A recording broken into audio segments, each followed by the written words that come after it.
Saudi Arabia is in active talks with China to price some of its oil contracts in Chinese yuan, which could dent the US dollar's dominance over the global market for crude and refined petroleum products. The move would mark yet another shift by the world's top crude exporter towards Asia, after President Xi Jinping was invited to Riyadh in May. Beijing appears to be deepening diplomatic and economic ties in the Middle East. Meanwhile, India has expressed willingness to increase its oil purchases from Russia despite rising international pressure to boycott Russian businesses. Oil prices have receded by about 30% over the past week as the world's most populous country and the second largest oil consumer imposes stringent measures to contain the spread of COVID-19.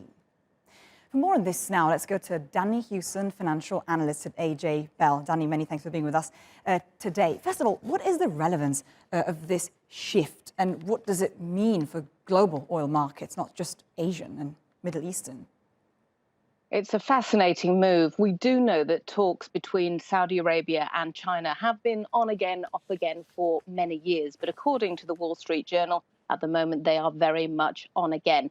Now, when you think about 80% of the world's oil is transacted in dollars at the moment, and 100% of Saudi oil is sold in dollars after an agreement was struck with the Nixon administration back in 1974, then any change to that would be a seismic shift. Now, it's interesting because about 25% of the oil which comes out of Saudi Arabia is currently sold to China. We know that China has been very much trying to get more oil sold in yen.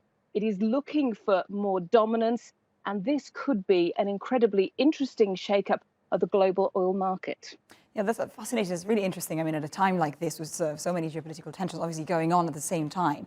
On that, what do you expect for the oil prices? It's very difficult to obviously make any sort of expectation, but how is it looking? You know, the slowdown in China's demand on the backdrop of all these tensions. What's your outlook for oil prices in the medium term?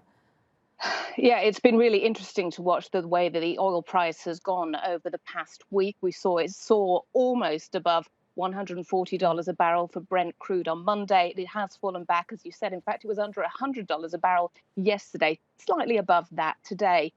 I think all countries at the moment are thinking about security of supply, and we can expect volatility, I think, for the medium term, because, as you say, there's been a slowdown potentially in use from China, although we have seen that some factories in Shenzhen are slowly beginning to reopen after a lockdown had been imposed there.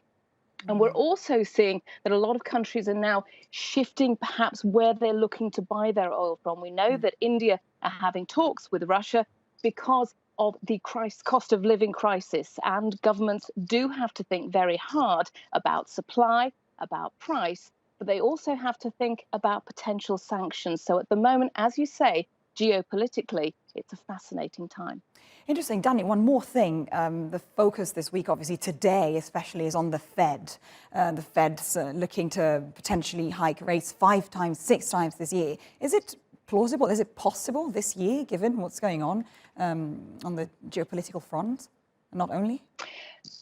Yes, because what we're seeing with the crisis in Ukraine is that inflationary pressures are just heating up. So we already had inflation in the United States at 7.9%. That is hurting ordinary people, and the Fed knows that it does have to do something. We're also expecting a similar decision from the Bank of England here in the UK today.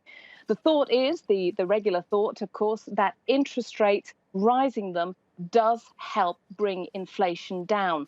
Although there are a lot of people looking, of course, at those supply chain issues, which are very much outside the control of central banks, and saying, well, look, you know, will hiking interest rates make a change?